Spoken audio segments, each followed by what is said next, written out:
Bonsoir et bienvenue dans Culturel. Je suis ravie de vous retrouver. Comme tous les jeudis, on va parler de l'actualité culturelle en Sarthe. Et comme tous les jeudis, il y a de quoi dire justement. Et on aura le plaisir de recevoir des organisateurs de festivals et d'expositions sur ce plateau. On va commencer avec les ours aussi, avec notamment Offrande. Ils viendront nous parler de ce festival sur 3 jours la semaine prochaine. On parlera de la nouvelle exposition qui s'est installée au FIA avec Thierry Dussac notamment. À découvrir au Mans. Vous avez jusqu'à début mars pour aller voir cette exposition. On parlera aussi de McLaren. L'homme et surtout les voitures sont exposées au musée des 24 heures du Mans. On parlera de la nébuleuse, la direction, les étudiants de l'université qui nous proposent ce festival aussi 3 jours de festivités. Et puis on finira avec Scène de la vie conjugale. C'est un spectacle à découvrir au Quinconce. On aura le plaisir de recevoir notamment son metteur en scène Pierre Barchevillier. Ce sera en fin d'émission, mais tout de suite on commence avec les ours aussi, tout de suite dans Culturel.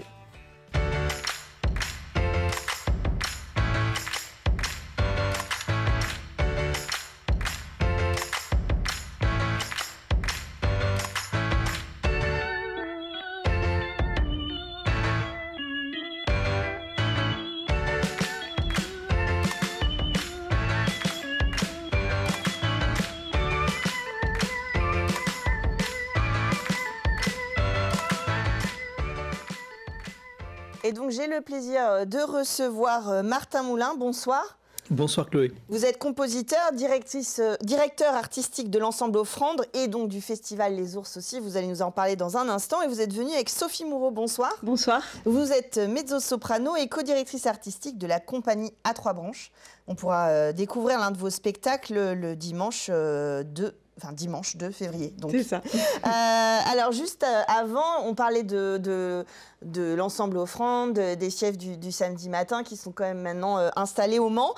Le festival Les Ours aussi, c'est la 3e année si je ne m'abuse. Alors c'est la 5e édition, mais la première a eu lieu en 2020. Donc oui, on a eu quelques déboires en 2020, 2021, 2022. Et en 2023, on a fait une vraie édition au sens vraiment avec beaucoup de monde, etc., qui avait lieu à l'époque juste au Scarron. Et là, on a décidé de faire une édition qui aurait 2 pieds, à la fois à la Fonderie, qui est notre port d'attache, et puis le théâtre Scarron. Donc il y a une programmation sur ces 2 lieux avec vendredi, demain le 31 janvier, un petit clin d'œil aussi au titre de votre festival qui est ici d'un haïku si je me... Absolument, alors le titre est tout à fait décalé, on n'a pas choisi un titre musical, ça s'appelle les ours aussi. Au départ c'est parce que en lisant un haïku du 19e, on a trouvé que c'était très beau ce que ça disait. Je vais vous le lire parce que c'est très court. À cette eau pure, les riches se désaltèrent, les ours aussi. Et ça, je trouve que ça disait bien la mission qu'on s'est fixée depuis 15 ans avec Offrande, qui était faire notre musique, on va dire, qui explore, qui recherche, mais surtout la donner à tout le monde. Mmh. La rendre accessible aussi, dans la donner à tout le monde. Absolument. C'est l'accessibilité déjà parce qu'on peut venir vous voir gratuitement ou à moindre frais. On peut venir à votre rencontre. On peut venir avec les enfants. Enfin voilà, il y a plein de sortes d'ouverture, on va dire, à cette musique. Et donc là, le clin d'œil appuyé, c'était que cette année, à côté de toutes les programmations musicales, il y a une projection, une programmation de cinéma. On a invité Annabelle Amoros, qui est une réalisatrice très talenteuse, et qui a réalisé un film qui s'appelle Churchill Polar Beer Town, sur l'île Churchill, au nord du Canada, où il y a une cohabitation parfois difficile entre les ours polaires, dont la situation évolue évidemment avec le changement climatique. Qui sont un peu chez eux à la base. Et qui sont un peu chez eux là-haut, absolument. Et les humains qui vivent dans ces régions très, très reculées. Et donc on se disait, ben voilà, c'est une manière aussi de faire un pas de côté avec ce titre qui n'est pas tellement musical au départ. C'est ça, alors c'est un clin d'œil au titre de votre festival et puis l'occasion, puisqu'elle sera là, la réalisatrice, de découvrir ce film et pourquoi pas d'échanger avec elle sur la création, parce que le film date de 2021, donc on est aussi dans de la création contemporaine. Finalement, peut-être qu'on peut tisser des liens avec ce que vous faites aussi. Absolument, absolument. Alors justement, on découvrira le samedi, y a la fièvre Alors, au cœur du week-end, puisque nos fièvres qui ont lieu depuis 15 ans, ce sera la numéro 146, donc c'est vraiment un feuilleton qui commence à durer avec pas mal de saisons. C'est au cœur du week-end, et cette fois-ci, il y aura 40 violoncellistes, alors peut-être 33, parce qu'il y en a quelques-uns qui sont malades, mais en tout cas beaucoup de violoncellistes de l'Orne, de la Sarthe et de la Mayenne, et pour lesquels 4 de mes étudiants, des grands élèves au conservatoire, ont écrit des pièces. Donc, pour des solistes de l'ensemble Caravage qu'on invite, clarinette et violoncelle, et tout cet ensemble de violoncelles. C'est assez rare, non? 40 violoncelles en... C'est assez rare, et je pourrais dire que on a répété le week-end dernier à Évron, Alençon et Légny-en-Belin, et c'est vraiment totalement inouï ce qui se passe, parce que c'est comme un drone sonore avec énormément de sons différents. En plus, c'est des instruments il y en a, je ne sais pas combien il y en a dans les orchestres habituels, mais on va dire au maximum 12. Voilà, c'est ça, on n'en voit pas forcément... Oui, ça doit être très impressionnant. Donc ça, c'est la première, on va dire... expérience que vous proposez. Voilà, c'est une grande expérience qui sera au cœur du week-end, et autour de ça, il y aura la soirée d'ouverture dont vous parliez avec le film d'Annabelle, mais aussi plein de surprises, des musiciens d'Offrande, des musiciens des élèves du Conservatoire du Mans ou du musicien de Caravage. Le samedi soir, il y aura mon deuxième livre de madrigaux qui va être donné donc pour 5 voix électroniques. Il y aura à la fin du week-end l'ensemble Caravage qui donnera un concert de musique de Bartók et de Messiaen, des musiques plus anciennes pour nous, qui sont des musiques du XXe siècle. Et puis, dont parlera Sophie ensuite, il y aura 2 propositions jeunes publics, enfin 2 fois la même, au Théâtre Scarron, de ce spectacle Falena. Et puis je crois que j'ai oublié un très beau solo qui sera donné d'une compositrice chinoise qui vit au Mans, qui s'appelle Jin Shui, au Théâtre Scarron, l'après-midi du samedi. C'est ça, un solo pour violon. À 16h, sur la traversée à partir d'œuvres... j'ai oublié le nom, mais j'ai lu elle était déjà venue, non? Absolument. Elle est venue pour présenter cette œuvre-là, je crois qu'il y a 1 an ou 2 ans. Donc on va pouvoir la redécouvrir. Ça sera au Théâtre Paul Scarron. Et au Théâtre Paul Scarron aussi, le dimanche, donc, la proposition Sophie Moreau, Falena. C'est autour des baleines. Tout à fait. Pas les ours, c'est ça. Des gros voilà. Animaux imposants sur qui on empiète un petit peu. Mais là, peut-être que c'est le son, l'habillage sonore de la baleine qui vous a intéressé. Alors, peut-être voilà, le point de démarrage de cette création, peut-être, c'est une amitié donc avec Marine Lemouel qui est soprano et qui vit en Suisse. Donc c'est une coproduction franco-suisse entre la compagnie à 3 branches que je co-dirige avec Margot Charon et Edwige Bage, et puis le collectif suisse Tunk, donc qui est basé à Vevey, sur les bords du lac Léman. Et nous avons, avec Marine Lemouel, écouté une émission qui s'appelle la réponse de la baleine à bosse.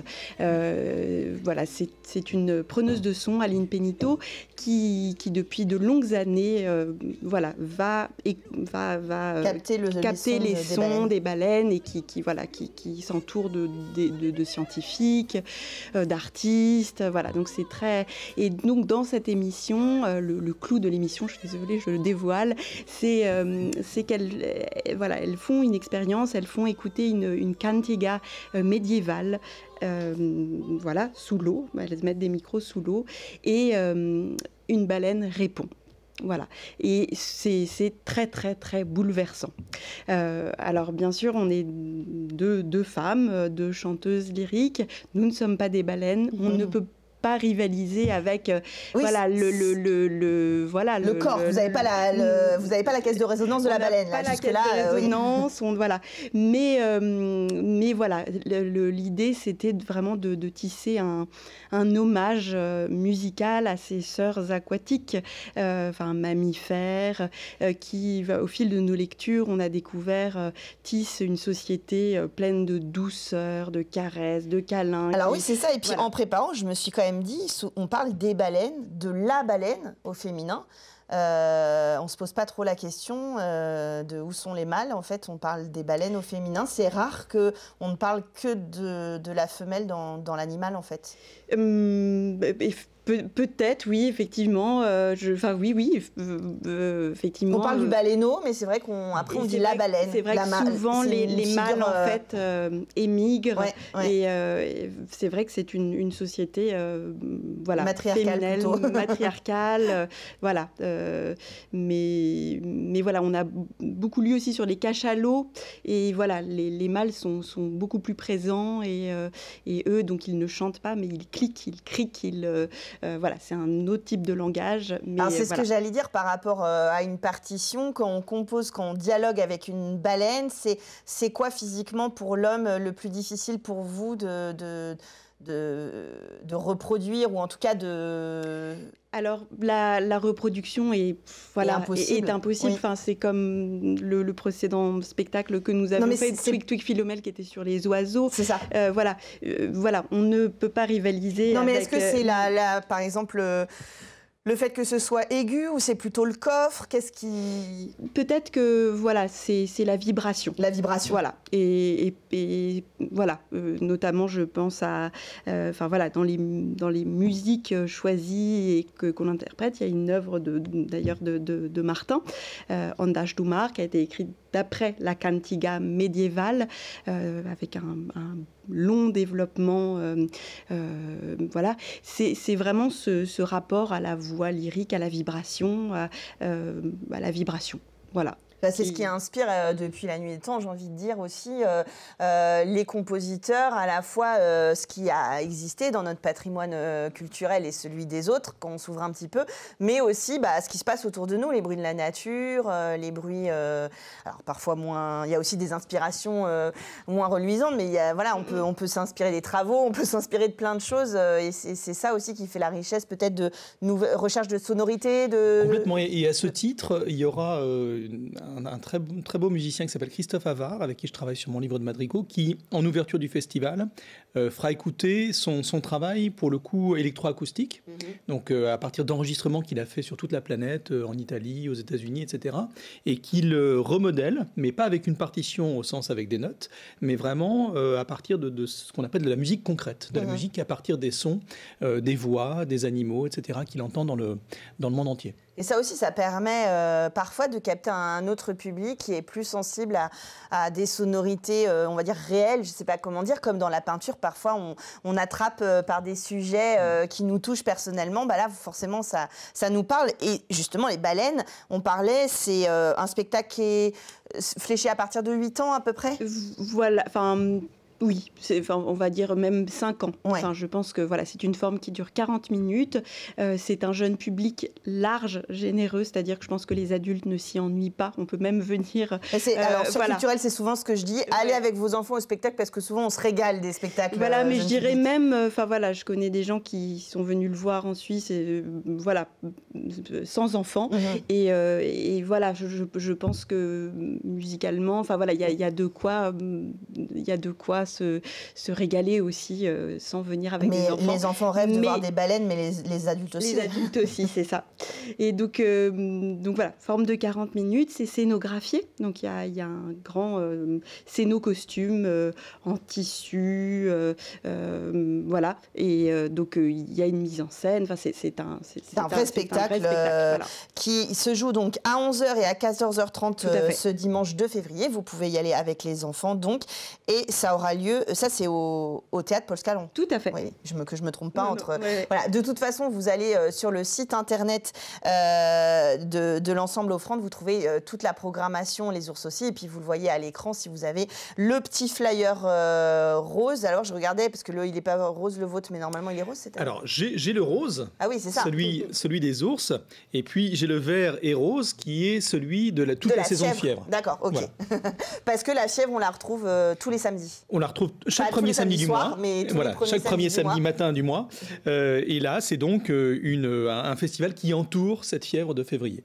Un beau festival donc à découvrir en famille pour aller piocher des sons, des images, des voix. Vous l'avez bien compris, plein de sortes de compositions. Merci à tous les deux d'être venus nous présenter vos œuvres et ce festival. Les Ours aussi, l'ensemble Offrande, vous allez à la Fonderie et au théâtre Paul Scarron ce week-end au Mans. Et on vous propose aussi dans votre petit cheminement dans la cité Mansell, pourquoi pas d'aller faire un petit tour à la Visitation et d'aller voir le FIA. On en parle tout de suite dans Culturel.